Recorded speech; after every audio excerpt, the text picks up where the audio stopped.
Nung binubuo po ninyo sa Ligang Batas, naisama po ninyo yung party list election. Di Opo, po ba? opo. Opo, yes, opo. Totoo po yan. Totoo po yan, Opo. Ted. Kasama po yan. Opo. So, ang ganda po ng adhikain, pagbabasahin natin, di ba? Ang intent and spirit of the provision of party list election para po sa maging miyembro ng Kamara, di ba? Opo. So, doon po sa intent and spirit of the provision, vis-a-vis na nangyayari ngayon, Professor, as you know, no, ang party list ngayon ay kahit na po sino ay pwede na kumatawan sa kahit na sino, no? And if you also observe sa mga pag-aaral pong ginawa ng isang grupong kontradaya, halos 80% na ngayon sa party list po ay either dinastiya, mga negosyante, mga kontratista, at mga may koneksyon sa gobyerno. Ano po ang inyong damdamin bilang isa sa mga bumuo ng saligang batas dito po sa usapin ng party list election? Ted, magandang tanong po yan. Ano po? Binusisi ko po ang laman ng ating saligang batas, ang mga diskusyon po sa ating Constitutional Commission on the party list. Ito po ay experiment natin, political experiment sa ating bansa. So, I check page by page yung aming diskusyon dyan. At lumalabas, talagang ang pinakapunot dulo ng party list is to empower the vulnerables, the underrepresented, the poor. Ito po, dapat kumakatawan sa mga sektor na ito ang umuupo sa ating kongreso. Ito pong equation dyan, Ted, ito pong formula. I simplified it in this formula based on a discussion. One is party list, the Western style, plus people empowerment, plus social justice. Ito po ang simple equation po sa party list po eh. Social justice, bigyan po ng boses, those who have less in life should have more in law, sabi nga ni Magsaysay. People's empowerment. And of course, yung party list system sa Europe, tanggapin po natin. So ito po ang formula po. Equals party list Philippine style, which is for the poor, for the vulnerable, underrepresented. Yan po ang spirit po, Ted, ng party list system na nasa loob ng ating saligang batas. Opo, that's the intent and spirit. Pero in reality, ano po ang inyong obserbasyon po ngayon dito, former COMELEC Commissioner and former Constitutional Commissioner Sarmiento? Tama po kayo, Ted, sa aking obserbasyon ngayon batay sa mga pag-aaral ng Ateneo School of Government, ng Kontradaya, and other several groups. Ito po ay na-bastardize. At to use the word of former Chief Justice Panganiban, bastardize po. At kahit na po sinabi po ni Father Bernas, no, nabago na po ang figura ng ating party list. Hindi na po yung original na intent. Pero po may cause po may dahilan po kung bakit nangyari po ito, Ted. May isang Korte Supremang desisyon, atong paglaom versus COMELEC. Ano pong sinasabi po rito? Any political organization, regional organization, sectoral organization can field their candidates. Unless we change this Supreme Court decision, Ted, yung original na intent ng ating konstitusyon will never happen. Nung kami po yung nakaupo sa COMELEC, ang aming sinusunod ay yung decision sa ang bagong bayani versus COMELEC. Pero nabago po ito ng atong paglaom versus COMELEC. So unless this decision is reversed by the Supreme Court, talagang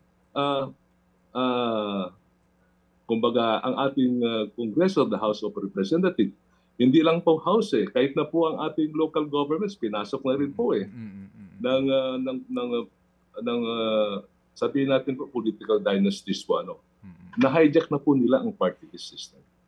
Opo, kasi nga po kung sa pananaw po ng iba, no, the Supreme Court, with all due respect, erred in their decision dito po sa aton paglaom, what will be the cure to correct this error, Commissioner? Dalawa po ang cure po dyan, Ted. Una-una is to file a petition anew on this issue of party list. Kung may issue that might arise regarding party list at i-challenge po itong atong paglaom. Now, there were dissenting opinions, Ted, sa decision ng mga dissenting opinions po sa decision na. Hindi po unanimous ang decision sa atong paglaom.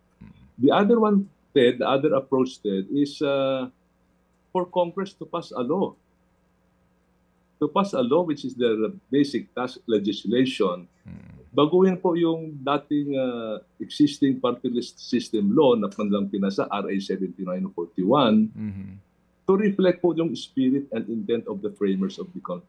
Again, challenge po ito sa ating mga mambabatas, no, na to legislate a new law to reflect the intent of the framers of the Constitution. Sana po, ang feel ko lang po, Ted, baka hindi po posibleng mangyari na po ito dahil nga po yung nakaupo po, they will not legislate among themselves.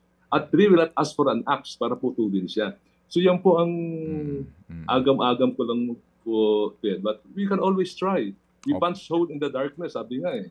So, yan po ang gagawin po natin. Opo, kasi nga po din, sabi nga po, di ba, doon sa kaninyo, sa pag-aaral, sa Kongreso ngayon, yung mga party list, majority dyan, may kamag-anak na po sa regular district. In the Senate now, sorry po, sa Senado ngayon, meron na ring mga naandyan nakaupo na ang kamag-anak po ay nasa party list o tumatakbo ngayon sa party list, no? So, paano nila babaguhin ang isang batas na nakikinabang ang kanilang pamilya, Commissioner?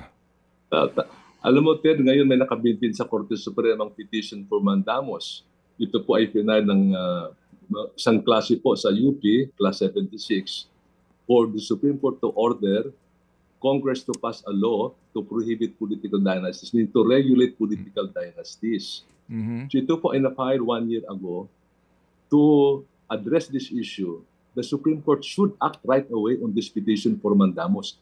Orderan ang Kongreso to pass a law to implement yung provision na to prohibit political dynasties in the appointed and elected offices. And also, time for any civil society group o sino man nagmamalasakit na Pilipino na maghain ulit ng petisyon sa Supreme Court to question itong jurisprudence ng aton paglaom para po balikan ang original intent and spirit of the party list law provision in our Constitution. Tama po kayo, Ted. Balikan po yung dissenting opinions dyan sa atong paglaom. Very strong dissenting opinion citing social justice, the intent.